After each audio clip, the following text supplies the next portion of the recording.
시작 기도하겠습니다. 성부와 성자와 성령의 이름으로. 은총이 가득하신 마리아님 기뻐하소서. 주님께서 함께 계시니 여인 중에 복되시며 태중의 아들 예수님 또한 복되시나이다.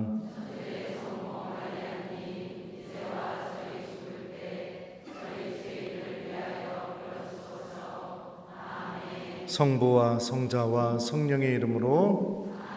안녕하세요. 김재덕 베드로입니다. 만나서 반갑습니다.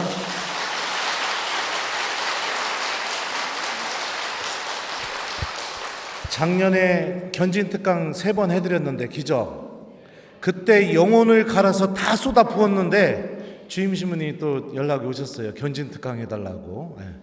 우리 강 신부님 저한테는 굉장히 수호천사 같으신 분이십니다. 제가 사제생활 중에 굉장히 어려운 일이 있었던 적이 있었는데 그때 성직자 실장으로 계셨었거든요. 그래서 제 어려운 이야기도 들어주시고 또 그 일이 잘 해결될 수 있도록 같이 기도해 주시고, 그래서 거절할 수가 없어요. 그래서 또 기쁜 마음으로 이렇게 달려왔습니다. 견진성사 받으시는 분들 여기 계시나요? 손 좀 한번 들어보실래요? 예, 아이고 좋습니다. 자, 그리고 나는 이미 견진성사 받았다. 손 좀 들어주시오. 예, 굉장히 많네요. 예, 좋습니다. 축하드려요. 그리고 이 견진성사를 통해서 성령께서 여러분들과 함께 머무시면서 성령의 인도로 살아가는 신앙생활이 되기를 바라는 마음으로 저도 이렇게 강의를 하도록 하겠습니다. 성령께서 사도들에게 오시자마자 일어났던 일이 뭐냐면 사도행전에 잘 나와 있습니다. 자, 한번 좀 읽어드릴게요. 오순절이 되었을 때 그들은 모두 한자리에 모여 있었다. 그런데 갑자기 하늘에서 거센 바람이 부는 듯한 소리가 나더니 그들이 앉아있는 온 집안을 가득 채웠다. 그리고 불꽃 모양의 혀들이 나타나 갈라지면서 각 사람 위에 내려앉았다. 그러자 그들은 모두 성령으로 가득 차 성령께서 표현의 능력을 주시는 대로 다른 언어로 말하기 시작하였다. 그때 예루살렘에는 세계 모든 나라에서 온 독실한 유다인들이 살고 있었는데 그 말소리가 나자 무리를 지어 몰려왔다. 그리고 제자들이 말하는 것을 저마다 자기 지방말로 듣고 어리둥절해 하였다. 그들은 놀라워하고 신기하게 여기며 말하였다. 지금 말하고 있는 저들은 모두 갈릴레아 사람들이 아닌가? 그런데 우리가 저마다 자기가 태어난 지방말로 듣고 있으니 어찌된 일인가? 파르티아 사람, 메디아 사람, 엘람 사람, 또 메소포타미아와 유다와 카파도키아와 폰토스와 아시아 주민, 프리기아와 팜필리아와 이집트 주민, 키레네 북은 리비아의 여러 지방 주민, 여기에 머무르는 로마인, 유다인과 유다교로 개종한 이들, 그리고 크레타 사람과 아라비아 사람인 우리가 저들이 하느님의 위협을 말하는 것을 저마다 자기 언어로 듣고 있지 않은가?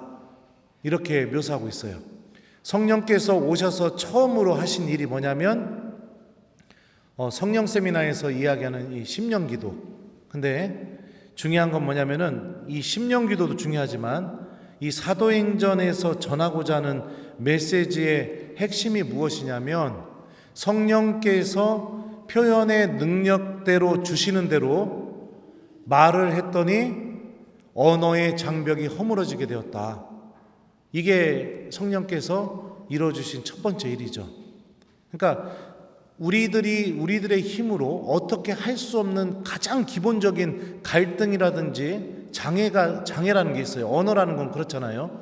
내가 뭔가를 잘못해서 생긴 장애, 어려움이 아니라 그냥 태어나면서부터 내가 어떻게 관여되지 않은 상태로 가장 기본적으로 주어진 장애들이죠. 그 장애까지도 그 벽이 허물어지게 된다. 이게 성령께서 이루어 주시는 첫 번째 일이죠. 그러니까 그 언어의 장벽을 허물므로 인해서 모든 이가 사도들이 전하는 주님의 말씀을 민족이든 언어든 나라든 그것과는 상관없이 들을 수 있고 하느님의 구원으로 초대받을 수 있다. 이렇게 우리가 생각해 볼 수 있습니다. 사도들은 성령을 받고 나서 처음으로 그들이 한 일이 무엇이냐면 바로 세상에 나가서 예수님이 구원자시라고 복음을 전하는 일을 했어요. 이 사도행전 그 성령 강림 사건 다음 부분을 보면 이렇게 되어 있습니다. 그때 베드로가 11 사도와 함께 일어나 목소리를 높여 그들에게 말하였다. 유다인들과 모든 예루살렘 주민 여러분은 이 사실을 알아야 합니다. 내 말을 귀담아 들으십시오. 이렇게 말하기 시작하면서 구약으로부터 시작되어서 하느님의 모든 그 구원의 역사와 예언이 예수님 안에서 이루어졌고 완성되었다는 것을 이 예루살렘 사람들에게, 유다인들에게 아주 담대하게 선포하게 됩니다. 그리고 베드로가 전한 이 복음 말씀을 이 사람들이 듣게 되자 이들 안에서 변화가 일어나게 돼요. 사람들은 이 말을 듣고 마음이 꿰찔리듯 아파하며 베드로와 다른 사도들에게 형제 여러분, 우리는 어떻게 해야 합니까? 하고 물었다. 베드로가 그들에게 말하였다. 회개하십시오. 그리고 저마다 예수 그리스도의 이름으로 세례를 받아 여러분의 죄를 용서받으십시오. 그러면 성령을 선물로 받을 것입니다. 베드로의 말을 받아들인 이들은 세례를 받았다. 그리하여 그날에 신자가 3,000명가량 늘었다. 처음으로 교회가 탄생하게 된 장면이죠. 누가 시키지도 않았는데 성령을 통해서 하느님 체험을 하게 되니까 스스로 밖으로 나가서 예수님은 주님이라고 막 이야기하기 시작한 거예요. 우리들의 신앙생활은 어떤가요? 예수님을 전하는 게 내 삶 안에 있는가요? 이 복음을 전하는 일, 이거는요, 여러분들, 그냥 우리가 막 해야 할 일이 아니라 예수님께서 승천하실 때 우리에게 유언처럼 맡기신 일입니다. 나는 하늘과 땅에 모든 고난을 받았다. 너희는 가서 아버지와 아들과 성령의 이름으로 세례를 주고 내가 너희에게 말한 모든 것을 가르쳐 지키게 하여라. 견진성사를 받게 된다는 것은 교회 안에서 한 가지 어떤 의식이나 예식을 하는 그런 성질의 것이 아니라 내가 성령의 도우심으로 하느님을 깊이 체험하고 그리고 나서 세상에 나가서 그 하느님을 이웃들에게 전할 수 있는 능력과 힘을 받게 된다는 것을 의미합니다. 그리고 우리는 실제로 이런 선택을 하면서 살아야 신앙의 기쁨을 얻기 시작하게 돼요. 식당이요, 여러 군데가 있죠. 여기 요한성당 근처에 제일 맛있는 집이 어디입니까?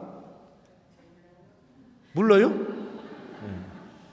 저는 오늘 점심 때 매콤 순두부를 먹고 왔는데 처음에 그거 먹은 순간 깜짝 놀랐습니다. 너무 맛있어가지고. 그래서 제 사제간에 후배 신부들 이렇게 놀러 오잖아요. 그러면은 점심 먹으러 갈 때 제가 어디 데리고 갈까요? 어떻게 알았어요? 네. 매콤 순두부를 데리고 가요.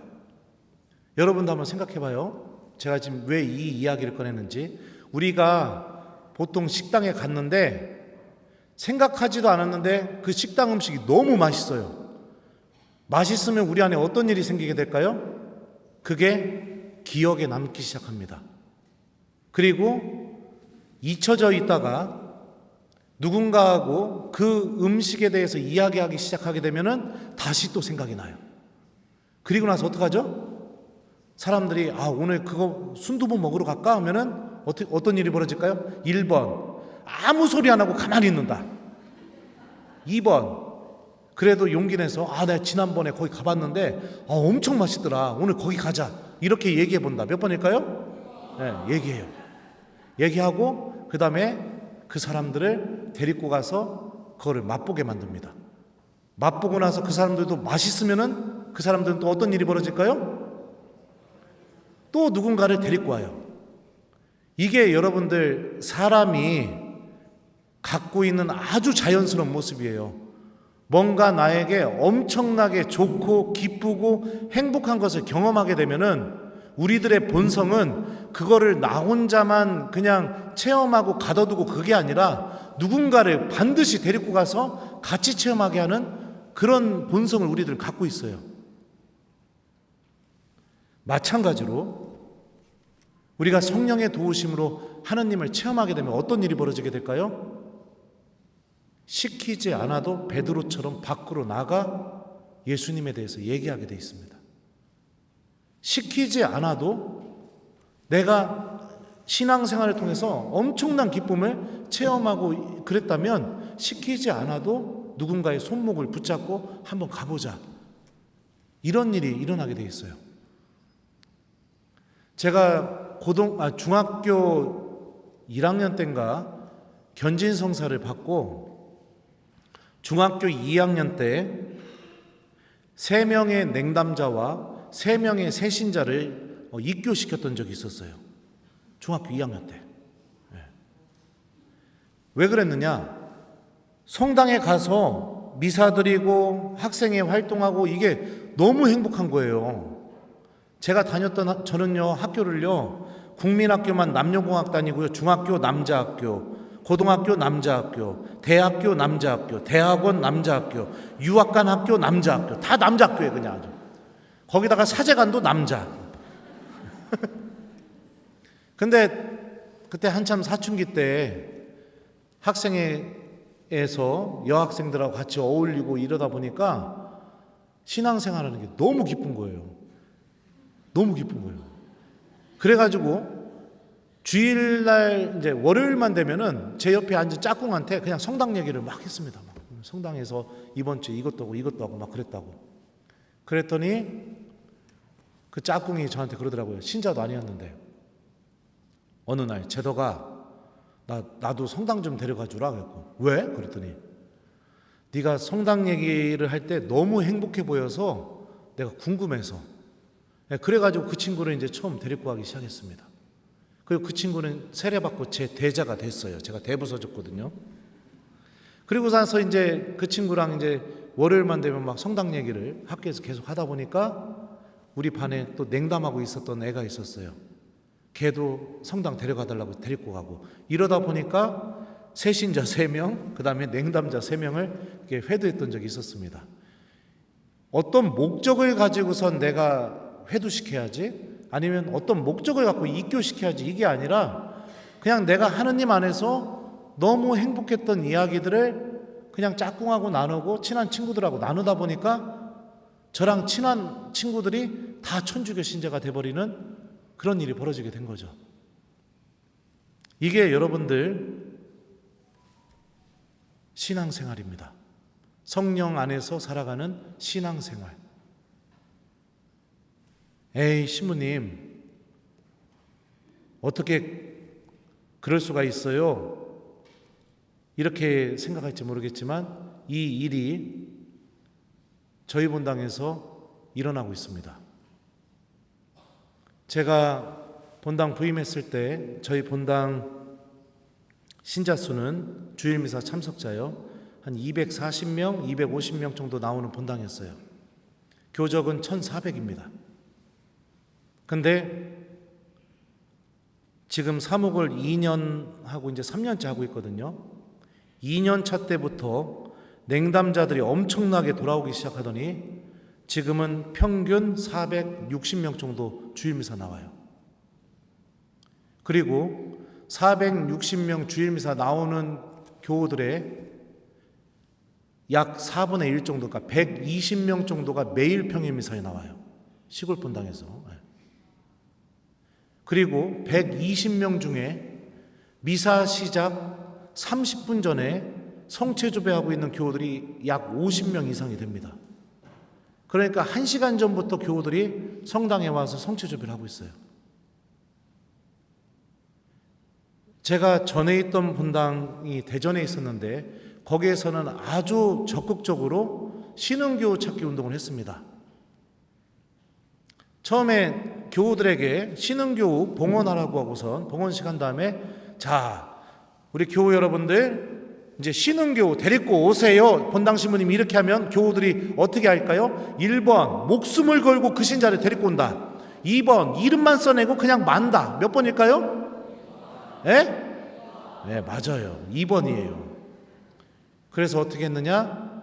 제가 교적 보고 그냥 냉담자 찾으러 다녔습니다. 저는 어떤 냉담자 한 명 만나기 위해서 회사에서 3시간을 기다렸던 적도 있어요. 그 사람 퇴근할 때까지. 아파트 초인종 눌렀다가 문전박대 당했던 적도 있고 뭐 별의별 체험을 다 했었습니다. 그렇게 해가지고 제가 냉담자 찾으러 다닐 때 좀 다니고 나서 어떻게 했냐면 이거는 이렇게 하면 내가 혼자 나만 움직이니까 안 되겠다 해가지고 머리를 썼는데 본당 교우들 중에서 제일 이렇게 얘기하면 좀 그렇지만 수다를 제일 많이 떠는 자매들 한두 명만 데리고 가니까 어떤 일이 벌어지느냐? 우리 신부님 불쌍해 죽겠다고 막 이런 일이 벌어지게 되는 거예요. 그러니까 이제 교우들 사이에서 이제 소문이 나기 시작했죠. 그러니까 나중에는 교우들이 우리 신부님이 그렇게 하는 게 너무 불쌍하다 해가지고 교우들이 들고 일어나가지고 그래서 1년 동안 냉담자를 회두시켰는데 100명을 회두시켰어요. 근데 여러분들 생각해 보세요. 전투적으로 찾아가서 만나고 문전박대 당하고 이렇게 해서 회두시킨 사람이 100명. 저는 신흥교 찾기 운동도 안 했어요. 미사만 드렸습니다. 근데 미사만 드렸더니 240명에서 460명, 몇 명이죠? 거의 2배 가까운 숫자가 냉담자들이 돌아오게 된 거죠. 어떤 게 더 효율적일까요? 1번 대전에서 전투적으로 신흥교우들 방문하면서 찾아갔던 거. 2번 천안에서 미사 열심히 들으면서 신흥교우들이 알아서 돌아오게 만든 방법. 몇 번일까요? 네. 차이가 하나 있었습니다. 그게 뭐냐? 대전에서는 처음에 전투적으로 찾아가서 만났었고 지금 본당에서는요 평일미사, 성체조배, 그 다음에 성경 말씀 기억하기 운동을 하고 있어요. 제가 한 건 그것밖에 없어요. 그래서 평일에 미사 나오면은 제가 이거 영업 비밀을 이제 공개하는데 교우들에게 박수 안 쳐도 돼요. 교우들에게 옛날 유치원 같은 거 가면은 이렇게 포도송이 이렇게 빈 그림 있잖아요.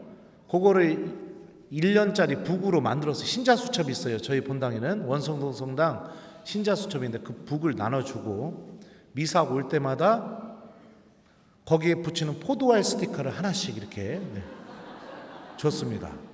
근데 저는 깜짝 놀랐습니다. 교우들이 그 스티커 한 장에 목숨을 걸기 시작하는 거예요. 그리고 그 스티커를 어떻게 했느냐? 문방구에서 아무 데서나 살 수 있는 스티커를 안 썼어요. 특수 제작 스티커. 이 스티커는 신부님한테서만 받을 수 있는 스티커. 그렇게 해서 나눠줬죠. 그리고 그 북의 그 본당 그 책의 옆에는요 또 성체조배 한 시간을 적게 되어 있어요.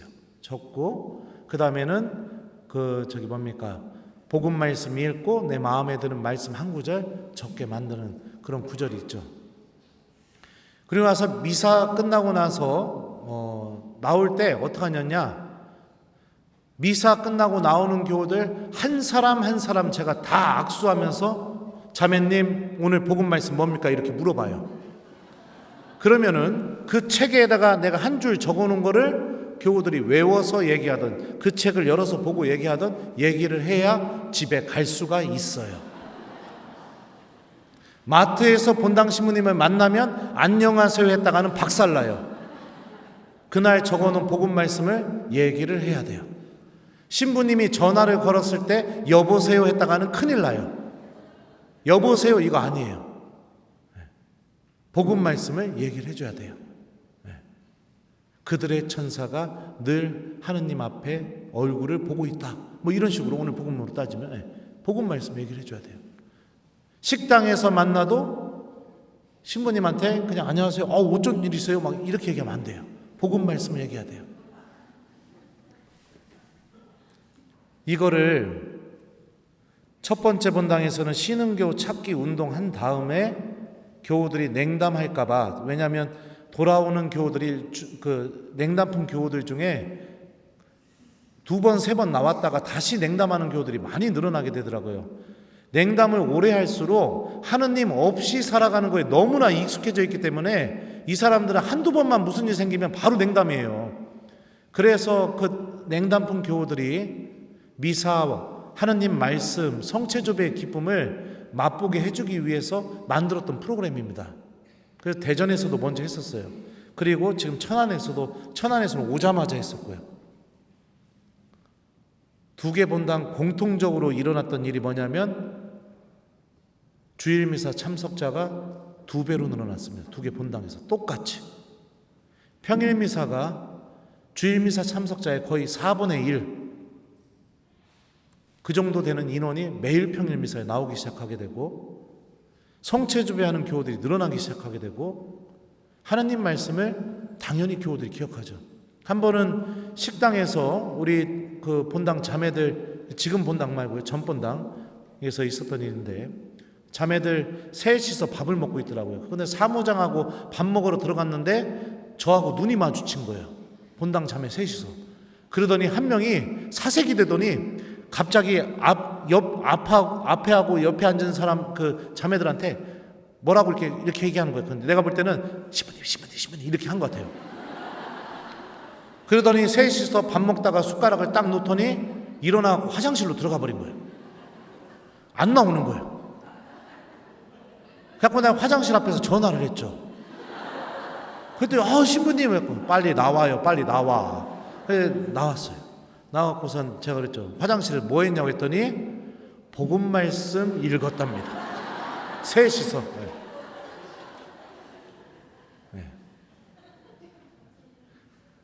그러니까 이런 일들이 벌어지기 시작하고, 그러면서 특히 우리 지금 본당에서 아주 엄청난 열매를 맺어내고 있는데, 어느 날 예수님이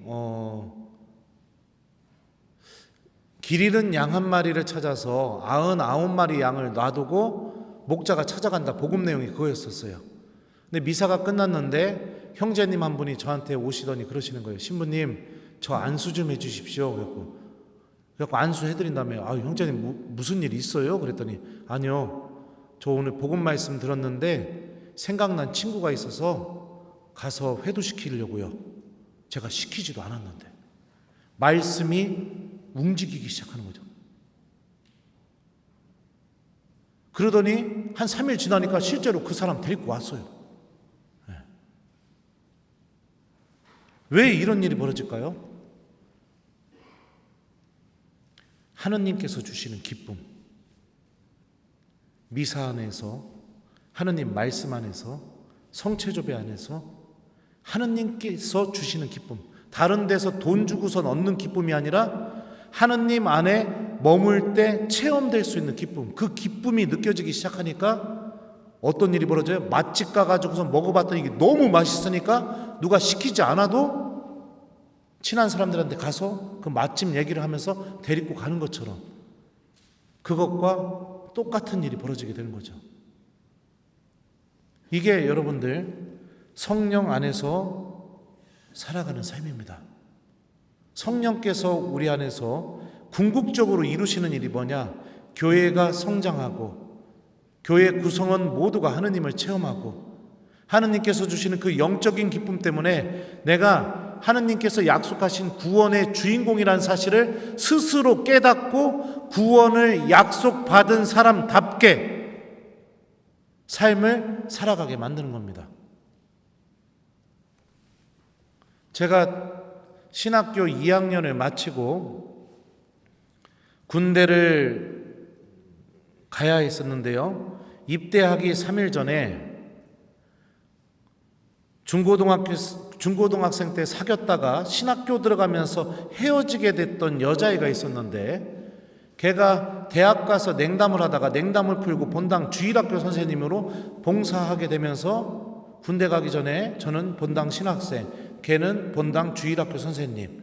그래갖고 이제 어쩔 수 없이 이렇게 만나게 되죠. 만나니까 옛날 생각도 나고, 그리고선 집에 가는 길에 같이 커피도 한잔하고, 막 이랬단 말이에요. 그러다가 이제 군대 입대 3일 전이었는데 주일학교 선생님들이 저보고 만나자고 해갖고, 나 군대 가기 전에 술 한잔 하자고 부르나 보다 하고 갔어요. 갔는데 제가 그 술집에 들어가니까, 맥주집에 들어가니까 선생님들이 전부 다 일어나더니 나가는 거예요. 그리고 그 여자 선생님, 저랑 사귀었던 여자 선생님 한 명만 테이블에 앉아 있는 겁니다. 그리고 나가는 선생님들 붙잡으면서 지금 뭐 하는 거예요? 그랬더니 제가 학사님하고 할 얘기가 있대요. 그래가지고 제가 가서 이제 앉아가지고 할 얘기가 뭔데? 이렇게 물어봤더니 저를 딱 쳐다보면서 이렇게 얘기하는 겁니다. 오빠, 나랑 결혼하자. 오빠 군대 있는 동안 내가 준비 다 해놓게. 나랑 결혼하자. 저는 신학교에서 이 순간이 오기를 간절히 열망했었어요. 근데 그 순간이 실제로 되니까 어떤 일이 벌어졌느냐? 누가 시키지도 않았는데 자동으로 뭐라고 얘기했냐면, 미안하다, 좋은 남자 만나서 잘 살아라, 이러고 일어나서 나가버렸어요. 제가 왜 그랬을까요?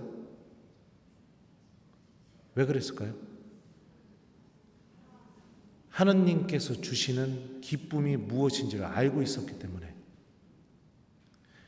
그 기쁨을 알고 있고 내가 주님께 부르심 받았다는 확신이 있었기 때문에, 그러니까 결정적인 순간에 부르심 받은 사람다운 선택을 하게 되는 거죠. 성령께서 이루어주시는 일이죠. 마찬가지입니다. 내가 견진성사를 받았다라는 것은 뭐냐면, 여러분들 신앙생활 안에서 하느님께서 주시는 영적인 기쁨을 체험하는 길로 나아가셔야 돼요. 그러지 않고 그냥 주일 미사 한 대만 그냥 왔다 갔다 이걸로 끝난다면, 그러지 않고 그냥 봉사하는 그 기쁨만 내가 맛보면서, 그러면서 그게 신앙생활의 전부라고 생각하고 살아간다면, 내가 하느님께서 주시는 그 영적인 기쁨을 누릴 수 있는 모든 조건을 다 갖췄음에도 내 스스로 선택하지 않은 사람이 되어버리게 되는 거죠. 그러면 어떤 일이 벌어지게 되겠습니까? 하나님 앞에서 고개를 들기가 어렵겠죠. 당신을 체험하고 만날 수 있는 신앙의 기쁨을 얻을 수 있는 그 모든 조건을 주님께서 견진성사로 다 베풀어 주셨는데, 내가 견진받기 전이나 견진받은 후나 변화가 없다, 이러면은 견진성사는 받았지만 하느님의 은총은 내 안에서 힘을 하나도 드러내지 못하게 되는 거죠. 우리 본당은 3층에 있어요. 그래서 미사 끝나고 내려올 때 교우들이, 여기도 3층이네요. 제가 물어봤거든요. 제가 오기 전에는 미사 끝나고 나가면서 곧바로 그날 복음이 뭔지도 모르고 계단을 내려가면서 제일 많이 했던 대화가 뭐였는지 알아요? 점심 누구랑 먹어? 이 대화가 제일 많이 했다는 대화라는 거예요.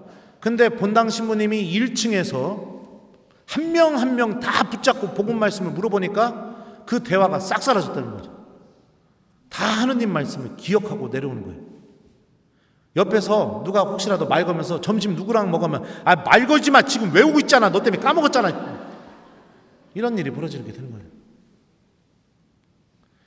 성당에 올 때도 신부님 안녕하세요 이러면 안 되고, 복음 말씀을 얘기해야 되니까 신부님은 어디서 만날지 모르니까 집에서 올 때 어떻게 하고 올까요? 복음을 펴서 읽고 그리고 옵니다. 우리 할머니들은 어떻게 하냐면은 내가 어느 날 영성체 할 때 이렇게 성체 주면서 손바닥을 내민 손바닥을 봤더니 여기에 검정 글씨로 복음 말씀이 막 써 있는 거예요. 막 신부님한테 얘기해 주려고. 그러니까 집에서부터 써가지고 오는 거예요. 그러니까 어떤 일이 벌어지느냐? 교우들이 얘기합니다. 신부님 솔직히 그전에는 어떤 신부님이 오시던 일독서가 시작되면 눈을 감아버렸대요. 눈을 감았다고요. 강론도 신부님이 좀 흥미거리나 재밌는 얘기하면 그때나 좀 들리고 솔직하게 말하면 그냥 눈 감고 있었대요. 눈 감고. 그런데 신부님이 복음을 기억하면서 미사에 오게 만드니까 일독서부터 들리기 시작하더래요. 그리고 아까도 여러분들 제가 미사 때 강론했던 것처럼 저는 강론 시작할 때 먼저 제가 그날 포인트로 잡은 말씀을 한 구절 얘기해 주거든요. 그 말씀이 내가 그날 정한 거랑 맞으면은 똑같은 걸, 그러니까 내가 정한 거랑 신부님이 똑같은 말씀을 하면은 너무너무 기쁘대요. 그러면서 말씀을 기억하다 보니까 어느 날 영성체를 하게 되는데 성체 모시고 자리에 딱 앉았는데 그날 예수님이 하셨던 말씀이 생각이 나더래요. 그래가지고 그 말씀이 생각이 나는 게 예수님이 나한테 말해주는 것처럼 느껴져가지고 기도도 안 하고 그냥 눈물 펑펑 흘리면서 주님 감사합니다, 감사합니다. 영성체 시간 내내 이렇게 기도하게 되더래요. 고해성사를 봤는데 남편 기다리는 동안에 보석이나 해야겠다고 해서 앉아갖고 보석하려고 성호경 걷는데 며칠 전에 외웠던 복음 말씀이 생각이 났는데 그 말씀이 용서해 준다는 말씀, 씻어준다는 말씀, 그 말씀이 생각이 나고 보석도 못하고 고해소 앞에서 남편 나올 때까지 엉엉 울었답니다. 집에서 아침에 남편이고 누구고 다 출근시키고서 이제 뭐하지 이러고서 가만히 앉아있는데 갑자기 며칠 전에 외웠던 성경 말씀이 생각나가지고선 옷 입고 성당으로 가는 일이 벌어지게 되고 성체조배하러. 성체조배하려고 성수통에 손 찍는 순간 또 얼마 전에 외웠던 성경 말씀이 생각나서 예수님이 성전에 들어오는 나에게 해주는 말씀처럼 느껴져서 성수 찍으면서 막 엉엉 울었다는 그런 얘기도 있고 신앙의 체험들이 생겨나기 시작하는 거죠. 그러니까 그 체험이 하나님이 살아계시다는 그 기쁨으로 나를 인도해주고 그게 그냥 가만히 있어도 나를 움직이게 만들어버린 거죠. 그러니까 냉담하는 사람들한테 가서 미사 한 번만 가보자. 미사가 너무 기뻐. 너무 즐거워. 막 이렇게 해가지고 데리고 오는 거예요. 신자들이. 그래서 저희 본당은 평일 미사, 성체조배, 성경 읽기 이거를 시작한 지 1년 만에 주일 미사 참석률이 그러니까 신자 주일 미사 참석자죠. 약 95%가 성장을 했습니다. 95%. 아무것도 안 했는데 미사만 드렸는데.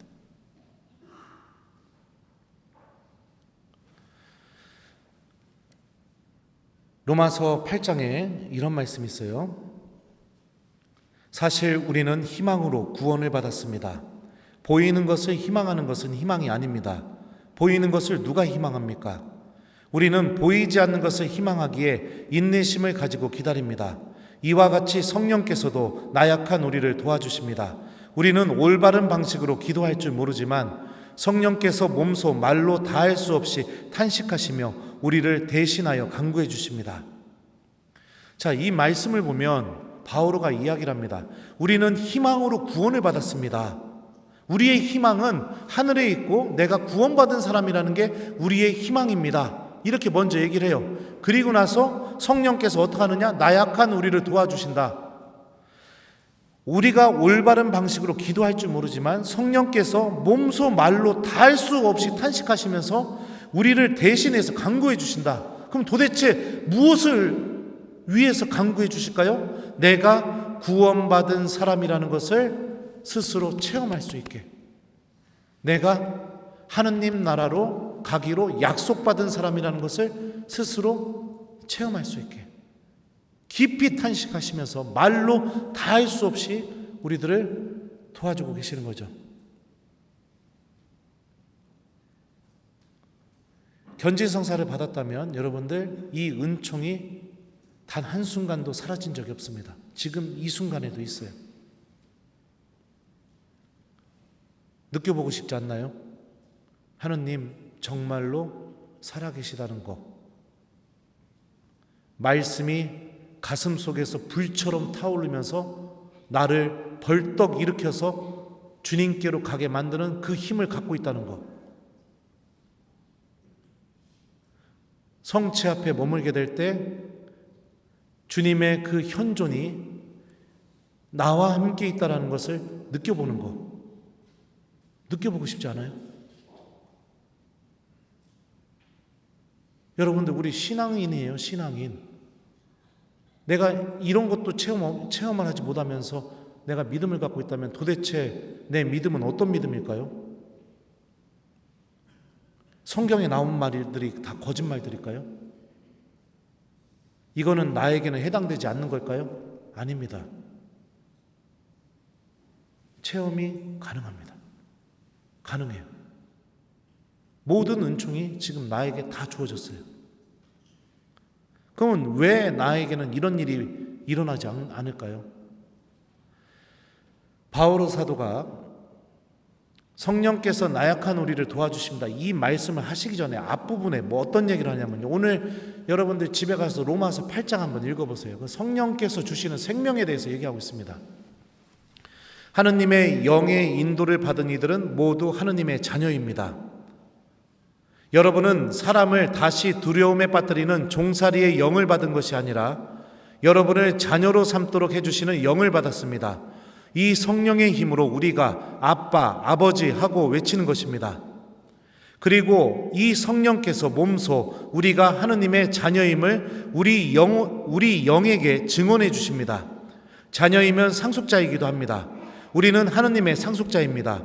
그리스도와 더불어 공동 상속자인 것입니다. 다만 그리스도와 함께 영광을 누리려면 그분과 함께 고난을 받아야 합니다. 이렇게 얘기해요. 그러니까 우리가 바오로가 얘기하죠. 종살이의 영을 받은 것이 아니라 하느님을 아빠, 아버지로 부를 수 있는 영을 받았다. 이 성령께서 우리들 안에서 우리가 하느님의 자녀라는 사실을 증언해주고 계시고 내가 하느님의 상속자이고 구원을 약속받은 사람이라는 것을 체험시켜준다고 바오로 사도가 얘기합니다. 그러면 한번 생각해보죠. 종살이의 영, 이게 도대체 뭘까? 종살이.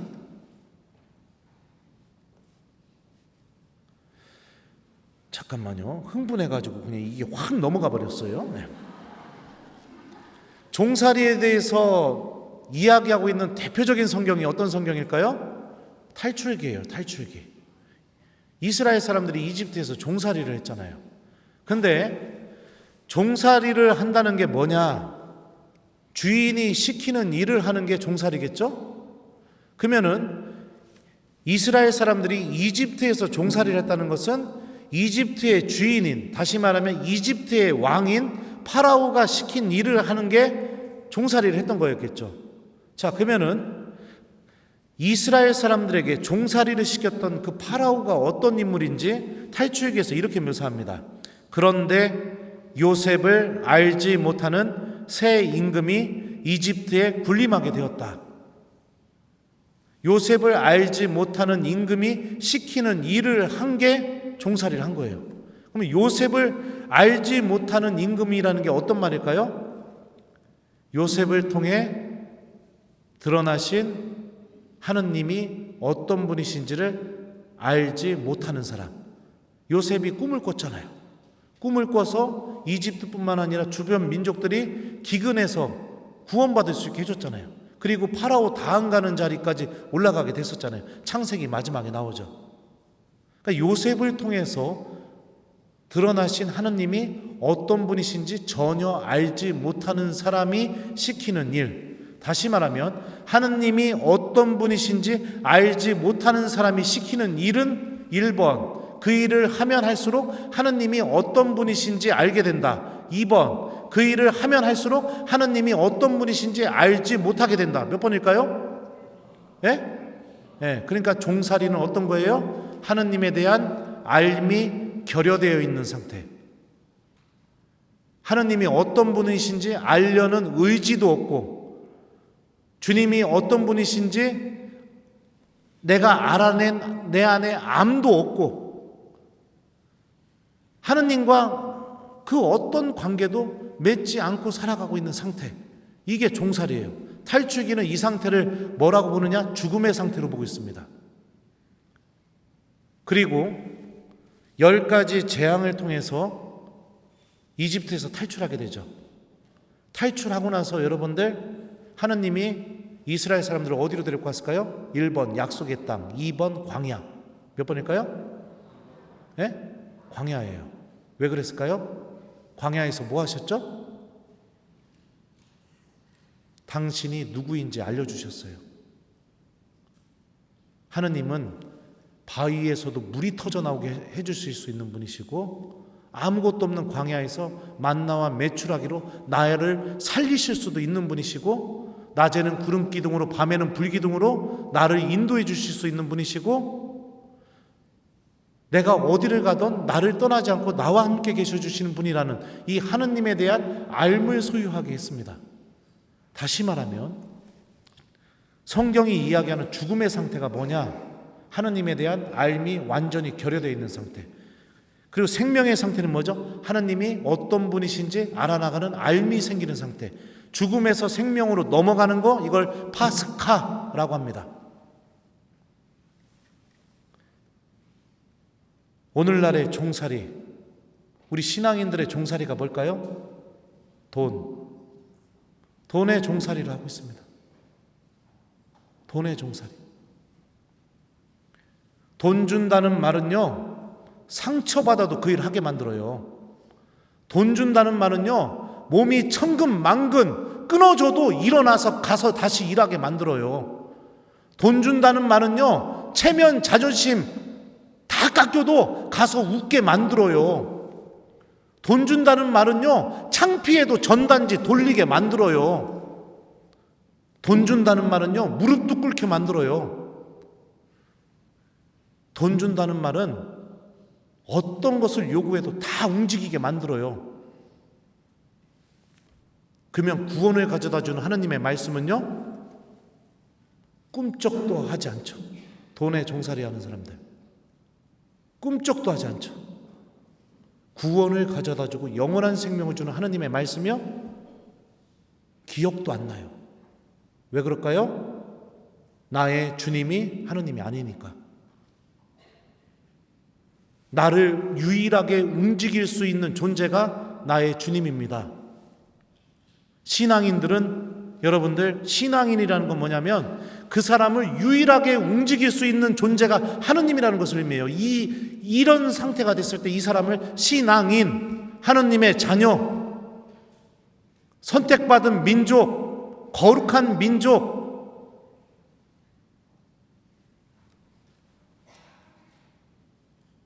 주님께서 나에게 생명의 말씀을 해줘요.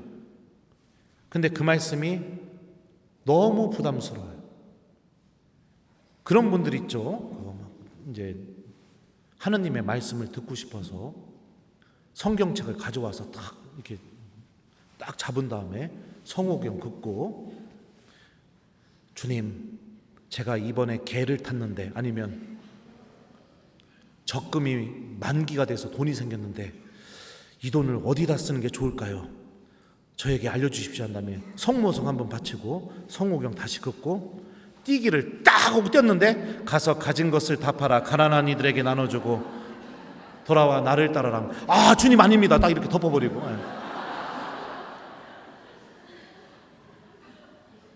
본인이 기도하고 청해서 띠기 해가지고 하느님의 말씀을 듣겠다고 열었는데 그게 내 마음에 안 들어요.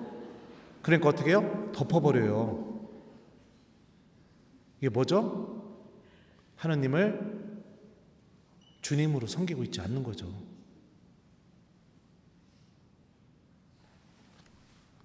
또 오늘날의 종살이, 제가 또 이 얘기하면 또 우리 교우들, 우리 젊은 엄마들 많이 마음이 아플 텐데, 자녀의 종살이를 하고 있습니다. 이맘때 되면 전국에 있는 모든 성당에서 기적이 일어납니다. 어떤 기적이 일어날까요? 기도 안 하던 엄마들이 갑자기 나와서 죽도록 기도해요. 근데 본인이 알게 되는 거잖아요. 이거는 하느님께 매달리지 않고서는 안 되는 일이구나. 본인이 그렇게 느꼈으니까 나와가지고 내 아이를 위해서 죽도록 기도하잖아요. 그러면은 나의 실존, 내가 하느님께 매달릴 수밖에 없는 존재구나, 이거를 느꼈잖아요. 그거를 자기 자녀한테 안 가르쳐요. 애는 안 나와요. 그게 영원한 생명을 정말로 믿고 있는 신앙인이 하는 선택일까요? 정말 믿고 있습니까? 그러면은 내 아이를 정말로 살리고 싶고 내 아이가 하느님 나라 들어가게 하고 싶다면 제일 먼저 뭐부터 가르쳐야 될까요? 하느님에 대한 믿음을 가르쳐야죠. 사람이 삶을 살다가도 정말로 값진 것은 타협하거나 버리거나 외면하는 게 아니다. 때로는 엄청난 손해를 본다 하더라도 지킬 줄 알아야 된다. 사랑, 믿음, 책임감, 신의, 우정, 이런 것들은 엄청나게 손해를 보더라도 지킬 줄 알아야 된다. 가르쳐야죠. 그럼 어떻게 해요? 죽도록 기도하면서. 애는 그 죽도록 기도하는 엄마를 통해서 뭐를 배울까요? 하느님 버리는 방법을 배워요. 아, 급한 일이 생길 때는 하느님 버려도 되는 거구나. 아, 중요한 일이 생기게 되면은 하느님 외면해야 되는 거구나. 아, 나에게 정말로 큰 일이 생기게 되면은, 이거 아주 그냥 나에게 기회가 찾아오는 일이 생기게 되면은 하느님, 내가 믿는 거 중단해야 되는구나. 이런 걸 배우는 거죠. 왜 그럴까요? 주님이 하느님이 아니니까. 기도하고 있지만, 매달려서 기도하고 있지만 나의 주님이 하느님이 아니에요. 그럼 뭘까요? 내 욕심이에요. 내 욕심을 자녀에게 다 쏟아 부어서 내가 젊었을 때 해보지 못한 거 다 하게 만들려고. 안타깝습니다. 하느님을 믿고 있으면서도 종살이하고 있는 모습이에요. 또 오늘날에 또 종살이 또 뭐 있을까요? 정치. 나의 생각과 다르면 어떻게 해요? 죽도록 비난합니다. 죽도록 비난해요. 엄청나게 비난하죠. 그 대상이 사제이건 평신도이건 수녀님이건 상관없어요. 신앙인에게 가장 우선되는 가치가 뭘까요? 주님의 말씀입니다. 근데 주님의 말씀보다 정치적인 이념이 더 앞서요. 이게 정말 하느님을 믿고 있는 걸까요? 아니죠. 종살이하고 있는 거죠. 종살이. 주인이 시키는 일을 그대로 하는 거예요. 그 주인이 시키는 일. 여러 가지 종살이들이 존재합니다. 여러 가지 종살이들. 종살이의 핵심이 뭐죠? 하느님에 대한 알미 결여된 거. 그걸 하기만 하면은 하느님이 내 안에 없어져 버려요. 탈출기에서 하느님께서 이스라엘을 종살이에서 해방시키실 때 10가지 재앙을 일으킵니다. 근데 이 10개의 재앙을 일으키게 될 때 이 재앙의 목적이 무엇이었느냐? 하느님이 이렇게 말씀하세요. 너희는 내가 주님임을 알게 될 것이다. 이게 재앙의 목적이었어요. 이집트 사람들도 10개의 재앙을 통해서 하느님이 주님이시라는 것을 알게 되는, 그 알므로 초대를 받는 거고요. 그 재앙을 체험하면서 이스라엘 사람들도 하느님이 주님이시라는 것을 알아나가는 알므로 초대를 받은 겁니다. 자, 재앙이 시작될 때마다 하느님께서 모세에게 지시를 하시고, 지시하실 때마다 하느님께서 반복적으로 사용했던 표현이 뭐냐면 내가 주님임을 알게 될 것이다. 하나의 재앙을 지시하실 때마다 내가 주님임을 알게 될 것이다. 이렇게 말씀하세요. 제가 좀 읽어드릴게요. 그리고 나서 나는 너희를 내 백성으로 삼고 너희 하느님이 되어주겠다. 그러면 너희는 내가 주님임을, 이집트의 강제 노동에서 너희를 빼낸 너희 하느님임을 알게 될 것이다. 내가 이집트 위로 내 손을 뻗어 그들 가운데에서 이스라엘 자손들을 이끌어내면 이집트인들은 내가 주님임을 알게 될 것이다. 내가 이집트인들을 어떻게 다루었는지, 그리고 내가 그들에게 어떤 표징들을 이루었는지 내가 너의 아들과 너의 손자들에게 들려줄 수 있도록 하려는 것이며 내가 주님임을 너희가 알게 하려는 것이다.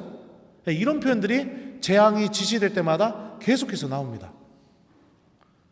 그리고 나서 실제로 파라오를 비롯한 이집트 사람들은 하느님이 주님이시라는 이 알을 소유하는 길로 초대를 받습니다. 두 번째 재앙이 일어나게 되자, 두 번째 재앙이 뭐냐면요, 개구리 소동이에요. 그러니까 파라오가 어떻게 말하느냐, 모세에게 너희 주님께 기도하여 나와 내 백성에게서 개구리들을 물리쳐다오, 이렇게 말합니다. 파라오의 입에서 하느님을 향해서 처음으로 주님, 야훼라는 단어가 파라오의 입에서 나오기 시작합니다. 이게 뭐예요? 하느님이 어떤 분이신지 알아나가고 있는 거죠. 세 번째 재앙은요, 모기 소동인데 파라오의 신하들이 이렇게 말합니다. 이 모기 소동이 일어난 것을 보면서요, 이것은 하느님의 손가락이 하신 일입니다. 그러니까 파라오의 신하들도 하느님께서 이 일을 하고 계시다는 것을 알아나가기 시작해요. 네 번째 재앙은 등해가 나타나는 건데, 등해 소동. 그때 파라오가 이렇게 말해요, 모세에게. 그렇다면 내가 너희를 보낼 터이니 광야에서 주 너의 하느님께 제사를 드려라.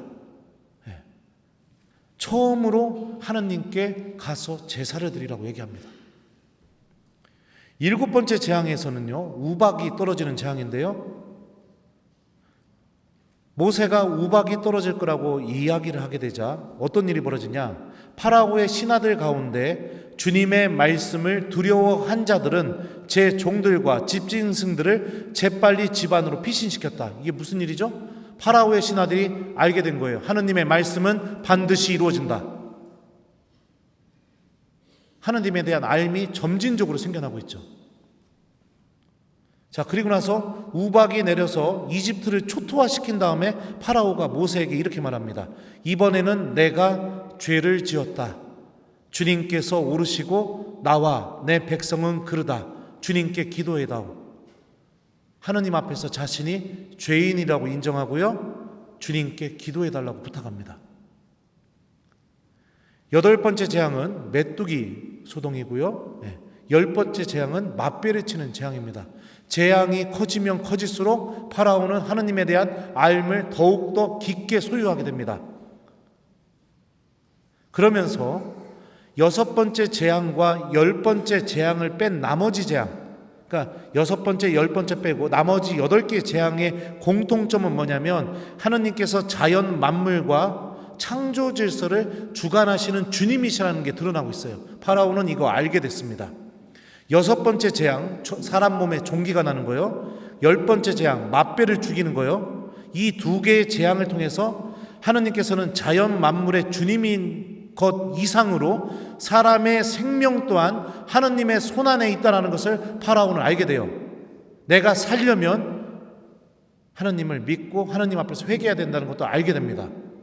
이 모든 것을 알게 되었는데 파라오는 어떤 선택을 했을까요? 1번, 회개하고 모세와 이집트 사람들과 함께 하느님의 산으로 가서 같이 예배를 드리고 하느님을 섬기는 사람이 되었다. 2번, 하느님에 대한 알은 소유했지만 꿈쩍도 하지 않고 오히려 홍해 바다를 건너는 이스라엘 사람들을 죽이려고 했다. 몇 번일까요? 성경은 이것을 완고함이라고 합니다. 완고함. 완고하다, 완고한이라는 이 그리스 말은요, 딱딱하게 굳은이라는 형용사와 심장을 의미하는 명사가 합쳐져서 만들어졌어요. 심장이 굳어져 버린 사람. 하느님이 어떤 분이신지는 머리로 계속 알아나가는데 내 삶이 변화가 하나도 없는 거예요. 끊임없이 알아나가고 있는데 그 알미 나를 움직이지 못하는 거예요.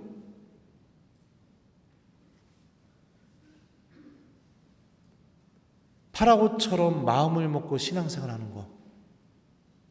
그렇기 때문에 여러분들 성령께서 내 안에서 힘을 드러내지 못하시는 겁니다. 하나님이 어떤 분이신지 알고 있지만, 알면 있지만 그래도 여전히 나의 주님은 돈이에요. 그래도 나의 주님은 건강이에요. 그래도 나의 주님은 체면이에요. 그래도 나의 주님은 정치예요. 그래도 나의 주님은 게으름이에요. 그게 나를 움직여요. 하나님이 어떤 분이신지 알고 있지만. 그러니까 성령께서 내 안에서 아무 힘도 드러내지 못하는 겁니다. 사랑하는 우리 견진 대상자 교우 여러분들, 탈출하셔야 됩니다. 견진 성사를 통해서 탈출하셔야 돼요. 나의 주님이 하느님이심을 알아나가는 삶으로 탈출하셔야 여러분들 안에서 실제로 살아계신 하느님에 대한 체험이 일어나게 되고, 그 체험이 여러분들을 움직이기 시작하게 될 겁니다. 내가 하느님을 잘 믿고 있다라는 표징이 뭔지 아세요? 증거? 내가 누군가에게 계속 복음을 이야기하고 있는 거예요. 시키지 않아도 내가 예수님 말씀이 생각나서 그거를 실천하고 있어요. 이런 일들이 일어나게 되면 내가 올바로 성령의 인도와 함께 신앙생활 잘하고 있는 겁니다. 근데 이게 일어나지 않아요. 미사 끝나고 다 잊어버려요. 오로지 나를 움직이게 만드는 것은 내 체면, 자존심, 돈, 막 이런 것들이 나를 움직이게 만들어요. 신앙인이면서. 그러면 여전히 파라오처럼 하느님이 어떤 분이신지는 알아나가고 있을지 모르지만 여전히 종살이하고 있는 거예요. 벗어나지 못하고 있는 거예요. 그 종살이하는 신앙생활 얼마나 고독합니까? 느껴지지 않는 하느님께 앉아가지고선 묵주기도 5단을 바치는 게 얼마나 고단합니까? 미사가 길어지는가 얼마나 고단합니까? 체험되지 않는 하느님인데, 본당에서 선교운동 하자고 하면 얼마나 힘듭니까? 내가 전혀 알지 못하는 하느님을 어떻게 전합니까? 고해성사, 판공성사 시즌 돌아보면 얼마나 힘드시겠어요. 아이고 이따 강의 끝나고 안아줄게. 그런 사람들 나한테 와요. 내가 안아줄게요. 생각나지도 않는 죄 쥐어짜가지고 성사 보려고 하니 무엇이 죄인지도 모르고 살아가는데 얼마나 고단한 신앙생활을 합니까? 그러니 복음이 나를 지배하지도 못하고, 성령께서는 내 안에 주님의 말씀이 한 단어도 없으니 힘도 드러내지 못하시고, 그냥 사람들하고 만나서 미사 끝나고 점심 먹는 기쁨, 무슨 행사 있다고 하면 만나가지고 그거 행사 준비하고 끝나고서 치킨에 맥주 먹는 기쁨, 무슨 일 끝나면 점심 먹고 커피숍에 앉아보고 커피 마시면서 험담하는 기쁨, 이게 신앙생활의 전부인 거예요. 그러니까 어떻게 돼요? 어려운 일이 팍 생기면은 다 떨어져 나가죠. 다 떨어져 나가죠. 가정 안에서 기도하려고 촛불 켜면 어떤 일이 벌어져요? 엄청나게 가정 불화가 시작돼요. 촛불을 켜는 순간. 불편하게 TV 보는데 말이야. 가족들 다 불편하게. 기도하려면 방에 가서 기도하라고. 이런 일들이 벌어져요. 왜요? 주님이 하느님이 아니니까. 이렇게 내가 마음 먹고 신앙생활 한다면 얼마나 외롭고 고단합니까? 대단하셔요. 근데 그러면서도 참 신기한 게 뭔지 알아요? 그래도 성당은 꼬박꼬박 나와요. 그게 너무 신기해요. 나는 진짜 체험도 없고 아무것도 없는데 성당은 꼬박꼬박 나와요. 네. 어째 그런 일이 벌어지는지 모르겠습니다.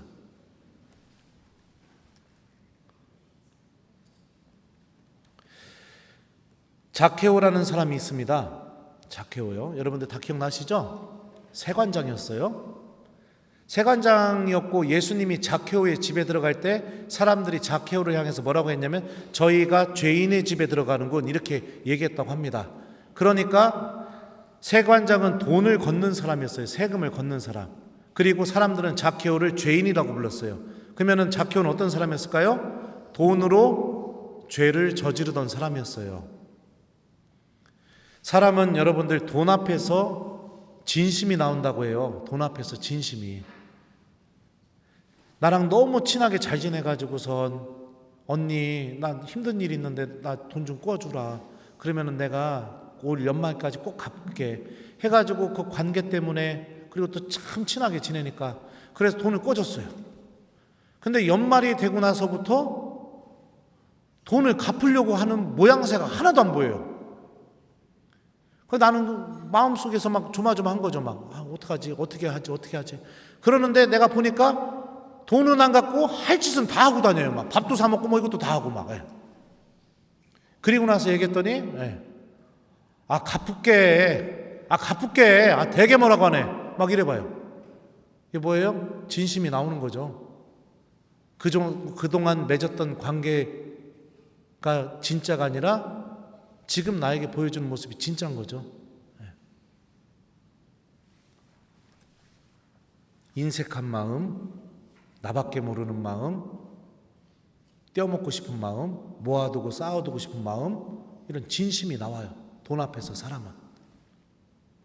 근데 자케오가 예수님을 만나기 전까지 돈 앞에서의 진심이 뭐였냐면 돈으로 죄를 저지르는 거였어요. 모아두고 쌓아두고 더 걷고. 근데 예수님을 만나고 나서 어떻게 말할까요? 보십시오 주님, 제 재산의 반을 가난한 이들에게 주겠습니다. 그리고 제가 다른 사람 것을 횡령하였다면 내 곱절로 갚겠습니다. 시키지도 않았는데 돈 앞에서 진심이 바뀌어버렸어요. 왜요? 내가 구원을 약속받았다는 것을 체험했으니까. 그리고 예수님은 자케오가 체험한 그 체험이 틀리지 않았다고 당신 말씀을 확정해 주십니다. 오늘 이 집에 구원이 내렸다. 주님이 바뀌게 된 거예요. 돈이 주님이었다가 주님이 하느님으로 바뀌게 된 거예요. 그러니까 그 돈이 시키는 일이 더 이상 나를 움직이지 못하게 되는 거예요. 오히려 그 돈이 시키는 일을 하는 게 아니라 내가 구원받기 위해서 내가 갖고 있는 돈을 사용하기 시작하게 된 거죠. 하느님이 주님이 돼버리게 된 거죠. 이게 하느님을 체험하고 주님이 어떤 분이신지 알아나가는 그 알므로 하느님을 주님으로 모시고 있는 사람의 대표적인 모습입니다.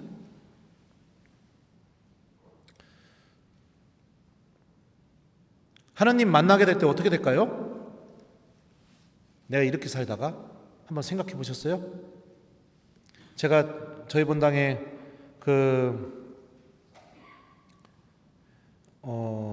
사목하다가 냉당교 한 명을 우연찮게 만나게 됐어요.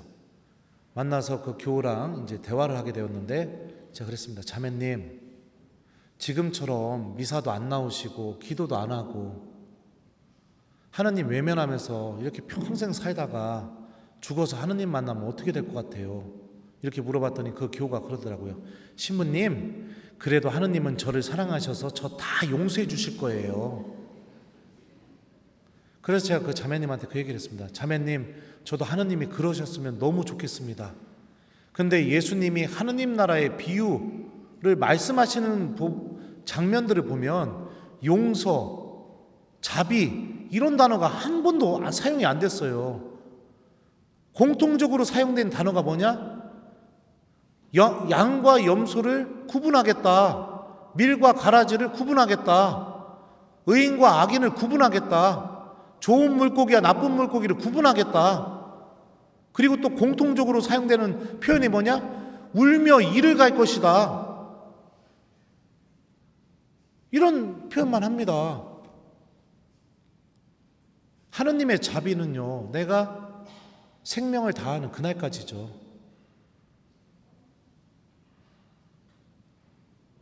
그리고 우리가 나중에 주님을 만나게 되면 우리를 기다리고 있는 것은 심판입니다. 이거를 잊고 있어요, 신앙인들이. 잊고 있습니다. 이렇게 살아도 괜찮을까요? 이렇게 살아도? 그냥 주일 미사 한 대 드린 게 여러분들 그게 신앙생활의 전부인가요? 주일 미사는 왜 오는 걸까요? 주일 미사에 오는 이유가 뭐예요? 고해성사 안 보기 위해서? 아니면 점심 먹을 사람 만나러? 네? 주일 미사 왜 오는 걸까요? 일주일 동안 하느님이 어떤 분이신지 일상의 삶 안에서 나를 체험시켜 줄 수 있는 말씀을 들으러 오는 거예요. 그 말씀을 내가 간직하고 집으로 돌아가서 그 말씀을 실천하면서 오늘 복음이 고백하는 그 예수님을 내가 만나고 체험하기 위해서 주일미사에 오는 거예요, 여러분들. 하느님과 함께하는 시간을 갖기 위해서 오는 거예요.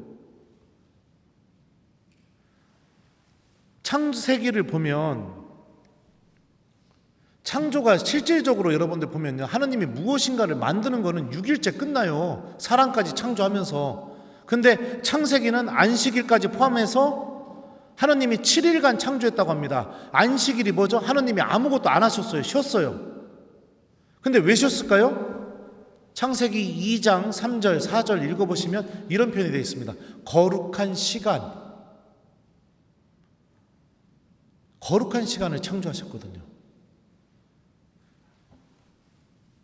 하느님과 함께하는 거룩한 시간, 그 시간을 갖기 위해서 내가 일상의 삶 안에서 멈추는 겁니다.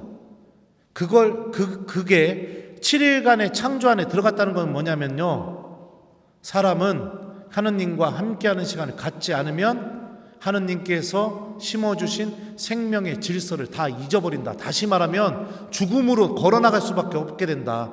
내가 생명을 얻기 위해서는 반드시 멈추고 하느님과 함께하는 시간을 가져야 내가 살 수 있다. 이거를 얘기하는 거예요. 그러면 7일 중에 6일은 내 맘대로 다 쓰잖아요. 너무 이기적인 거 아니에요? 7개 중에 6개는 내가 다 썼는데 그 나머지 1개도 내가 뺏으려고 하고 있죠. 왜요? 주님이 하느님이 아니니까. 주님이 하느님이 아니니까. 예수님이 안식을 누리려면 누구에게 오라고 했죠? 고생하며 무거운 짐을 진 너희는 모두 나에게 와라.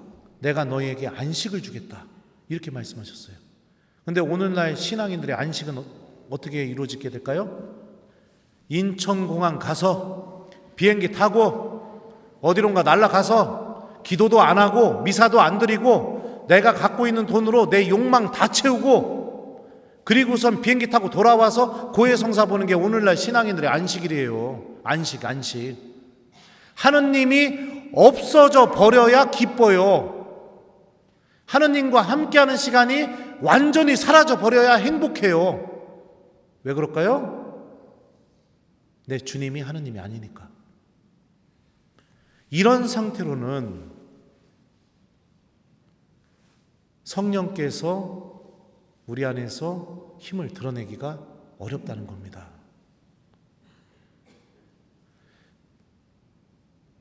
그렇기 때문에 여러분들 신앙의 기쁨을 회복하는 신앙인이 되십시오.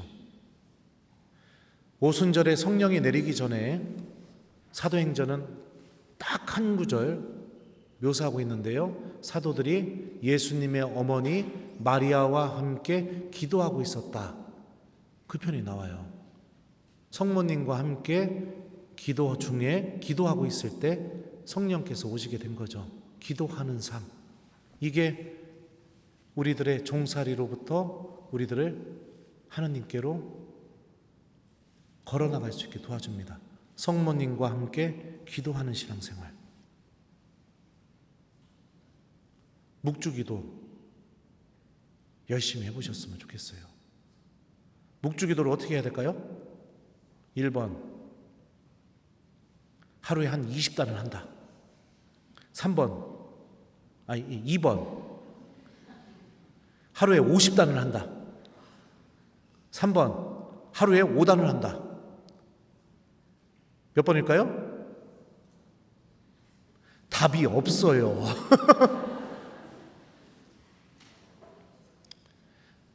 오단을 바치시더라도 성모님과 함께 하느님의 말씀을 기억하면서 묵주기도를 바치십시오. 저는 강의하러 갈 때, 특히 성령세신 봉사회 쪽에 강의하러 갈 때 꼭 묵주기도를 5단을 바쳐요. 차 안에서. 왜 그러냐면 거기는 강의하면은 강의만 해줘야 되는 게 아니라 안수도 해줘야 되거든요. 안수할 때 너무 많은 체험들을 하기 때문에 성모님한테 저 지켜달라고 청하면서 묵주기도 5단을 바칩니다. 지난주에도 그 경기도 쪽으로 그 성령세신 봉사회 쪽 강의하러 가는데 차 안에서 이제 묵주기도를 바치는데 고통의 신비를 바쳤어요. 고통의 신비 1단, 예수님께서 저희를 위하여 피땀 흘리심을 묵상합시다죠. 예. 그러면서 성모 하나알 하나알 굴리기 시작하는데 갑자기 요한복음 18장부터 시작해서 성경 말씀이 머릿속에서 다 생생하게 기억나기 시작하는 겁니다. 누구를 찾느냐? 나자렛 사람 예수요, 나다.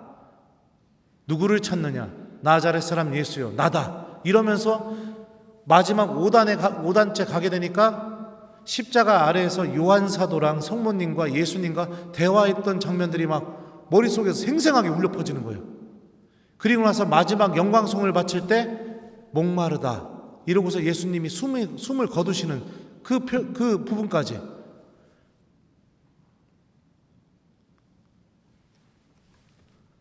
묵주기도가 얼마나 은혜로운지 모릅니다. 그렇게 기도하고 나서 교우들에게 강의하잖아요. 이 안에서부터 막 성령께서 내가 이런 것도 알고 있었나 할 정도로 그냥 막 얘기들을 다 그냥 만들어서 쏟아 부어줘요. 그냥. 예. 다음에 무슨 얘기할까 막 이거 쳐다보지도 않아요. 그냥 막 나와요. 그냥. 안수하게 되면 하느님이 나를 도구로 쓰고 계시다는 것을 그날 꼭 체험시켜 주십니다. 내가 이렇게 못나고 형편없이 살았어도 하느님이 나를 떠나지 않고 나를 당신의 도구로 쓰고 있구나. 이거를 반드시 그 안수 중에 저한테 체험시켜 주셔요. 성령께서 힘을 드러내시는 거죠. 사랑하는 우리 교회 여러분들, 우리 하느님의 자녀입니다. 구원을 약속받은 사람들이에요. 제가 우리 본당에서 한번 해봤는데 인기가 좋더라고요. 저기 누구 돈 있으면 나 5만 원만 지금 빌려줘봐요. 아무도 없이? 5만 원. 내가 저기 훔쳐갈까봐? 네? 아무도 없죠? 이거 5만 원이 있어야 되는데. 네. 5만 원만 좀 빌려줘봐요. 네. 이슈 5만 원? 네, 그럼 줘봐요 좀. 네.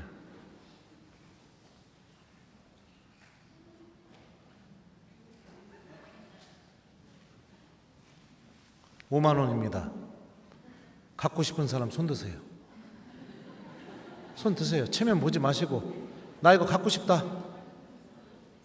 네? 자, 여기는 5만 원도 안 통하는 본당이네요.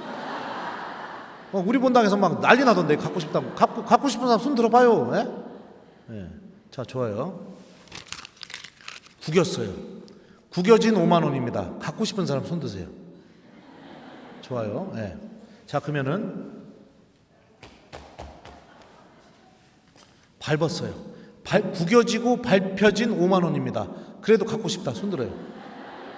자, 그러면은 마지막으로 자, 침 묻었어요. 구겨지고 밟히고 침 묻은 5만 원입니다. 난 갖고 싶다. 손 들어요. 왜 갖고 싶어요? 이거 구겨졌는데 밟아서 더러운데 침까지 묻었는데 왜 갖고 싶어요? 예? 5만 원의 가치는 바뀌지 않았으니까. 하느님에게 여러분도 똑같습니다. 여러분들이 구겨졌어도, 여러분들이 더러워졌어도 여러분들이 침에 묻었어도 하느님에게 사랑하는 하느님의 자녀라는 가치는 전혀 바뀌지 않았습니다. 성령께서는 우리가 하느님께 이렇게 사랑받고 있는 존재라는 것을 체험시켜 줍니다. 언제요? 기도할 때, 미사 드릴 때, 주님 말씀 기억하고 실천할 때, 고해성사 볼 때. 다른 게 아니라 내가 하느님과 함께하는 시간을 갖게 될 때 내가 하느님의 자녀라는 것을 체험시켜줘요. 그래서 이걸 체험하고 나서 내가 어떤 일이 벌어져요? 누가 시키지 않아도 나가서 내 아버지를 전하게 돼 있습니다. 내가 가장 좋아하고 사랑하는 사람들부터 똑같이 체험시켜주고 싶으니까. 바오로 사도가 로마서 8장 후반부에 이렇게 말합니다. 무엇이 우리를 그리스도의 사랑에서 갈라놓을 수 있습니까? 환난입니까? 역경입니까? 박해입니까? 굶주림입니까? 헐벗음입니까? 위협입니까? 칼입니까? 나는 확신합니다. 죽음도 삶도 천사도 권세도 현재의 것도 미래의 것도 권능도 저 높은 곳도 저 깊은 곳도 그 밖에 어떠한 피조물도 우리 주 그리스도 예수님에게서 드러난 하느님의 사랑에서 우리를 떼어놓을 수 없습니다. 성령께서는 견진성사를 받으시는 여러분들의 입에서도 이 고백을 반드시 하게 만들어 주실 겁니다. 체험하셔야 돼요. 그리고 이미 견진성사 받으신 분들, 내가 이거 못 느끼고 있다면 그 종살이에서 벗어나셔야 돼요. 빠져나오셔야 돼요. 그래서 제가 이제 오늘 강의하고 나면 다다음 주에 또 오죠. 2주 동안 숙제 드려요. 묵주기도 좀 해봅시다. 묵주기도 한 단도 좋고 석 단도 좋고 5단도 좋고 10단도 좋습니다. 대신에 여러분들 좀 준비를 해봤으면 좋겠어요. 예를 들어서 환희의 신비 제1단 성모님께서 예수님을 잉태하심을 묵상합시다 하면은 성경에 가브리엘 천사랑 성모님이 만난 장면, 아니면은 가브리엘 천사가 요셉에게 찾아갔던 장면, 뭐 이런 장면들 있죠. 찾아서 그 중에 내가 묵주기도 바치는 동안 기억하고 싶은 말씀 한 구절 수첩에 적어놓고 한 단 바치는 내내 내가 그 말씀을 성모송 바치면서 그 말씀 안에 좀 머물러 보세요. 다른 거 청하지 마시고 그냥 순수하게 주님의 말씀을 성모님과 함께 내가 꺼내서 내가 묵상한다. 성모님과 함께 이 말씀을 같이 내가 들여다본다. 이런 마음으로. 환희의 신비 2단 성모님께서 엘리사벳을 찾아보시면 묵상합시다. 그러면 성모님과 엘리사벳이 만난 장면, 그리고 나서 성모님이 마니피칸, 성모님의 노래를 불렀던 장면, 이런 부분들 있죠. 거기에서 내가 묵상하고 싶은 말씀 한 구절 또 수첩에다 적어놓고, 그 다음에 환희의 신비 제3단 성모님께서 예수님을 낳으심을 묵상합시다. 그러면은 그 성탄에 관련된 말씀도 얼마나 많아요. 천사들이 목동들한테 나타나서 예수님 태어났다고 얘기하는 장면, 또 예수님을 낳아서 구유에 안치했던 장면, 뭐 여러 가지 장면들 있잖아요. 그죠? 그게 좀 찾아가지고 내가 묵주기도를 좀 주님 말씀과 함께 좀 바쳐보셨으면 좋겠어요. 그렇게 하다 보면 여러분들 성령께서 여러분들 안에서 분명히 힘을 드러내기 시작할 겁니다. 도와주실 겁니다. 깊이 탄식하시면서 말로 다 할 수 없이 여러분들을 도와주실 거예요. 건성으로 하지 마시고 해보셨으면 좋겠어요. 더 좋은 거는 집에서 하는 것도 좋지만 성체 앞에서, 아무도 없는 성당에서 성체 앞에서, 집에서 수첩에다가 미리 환희의 신비 1단은 요 말씀 묵상해야지, 2단은 요 말씀 묵상해야지 이렇게 적어놓고 들고 와서 그거 보면서, 그리고 성모님께 도와달라고 청하세요. 도와달라고. 제가 견진성사를 통해 성령 하느님을 체험하고 종살이하는 신앙인이 아니라 하느님의 자녀로서 살아갈 수 있게 도와달라고 지향 두고 해보세요. 2주 동안 한번 해보셨으면 좋겠어요. 그러면 다음 주에는 이제 우리가 더 깊게 하느님을 만나고 체험할 수 있는 그런 내용들로 또 이렇게 강의를 해드리도록 하겠습니다. 하느님 체험이 있어야, 신앙이 기뻐야, 미사 안에서 나와 함께 계시는 예수님을 체험해야 선교도 이루어지게 되고요, 성화도 이루어지게 되고요, 하느님 안에 살아가는 은총이 가득한 삶도 이루어지게 됩니다. 저희 본당에서는 지금 난리도 아니에요. 지금 저는 평일미사 드릴 때마다 1층이 꽉 차요. 막 얼마나 행복한지 몰라요, 사제로서. 우리 이렇게 해서 성전 봉헌 하셨죠? 안 했나 보네요. 성전 봉헌 하셨죠? 네, 그래요. 그러면 이 성전에 여러분들이 사랑하는 사람들 다 데리고 와서 가득 채워야 될 거 아니에요. 그래요, 안 그래요? 나만 천국 갈 거예요? 아니잖아요. 내가 사랑하는 사람들 다 이 성전에 와서 이 5만 원짜리처럼 구겨져도 더러워져도 여전히 나를 사랑하고 계시는 나의 아버지 하느님을 만나고 체험시켜야 될 거 아닙니까? 그래서 1단계 우리 하느님 말씀과 함께 성모님과 함께 묵주기도를 바치면서 견지성사를 준비해 봅시다. 내가 미사를 드리던, 기도를 하던, 성체조배를 하던, 고해성사를 하던 성모님께서 도와주셔서 하느님을 체험할 수 있는 그 은총으로 인도해 달라고 청하면서 묵주기도를 해봅시다. 2주 동안 이렇게 여러분들에게 숙제로 드립니다. 좀 강의가 좀 매운맛이었죠? 아니군요. 그러면 다음번에는 더 매운맛으로 준비해서 오도록 하겠습니다. 하지만 여러분들 오늘 제가 한 말 하느님을 믿고 있다면 심각하게 한 번 정도는 고민해 볼 필요가 있습니다. 나의 주님은 정말 누구인지, 나는 어디서 기쁨을 얻고 있는지, 나를 움직이는 힘이 도대체 무엇인지 한 번 정도는 하느님을 믿고 있다면 진지하게 살펴보고 성찰해 볼 필요가 있어요. 그래도 막 엄청 재미없진 않았죠? 네, 다행이에요. 자, 그러면 마침 기도하겠습니다. 성부와 성자와 성령의 이름으로 주님께서 여러분과 함께 전능하신 천주 성부와 성자와 성령께서는 여기 있는 저희 모두에게 강복하소서. 주님을 찬미합시다. 성부와 성자와 성령의 이름으로 아멘. 부족한 강의 들어주셔서 감사합니다.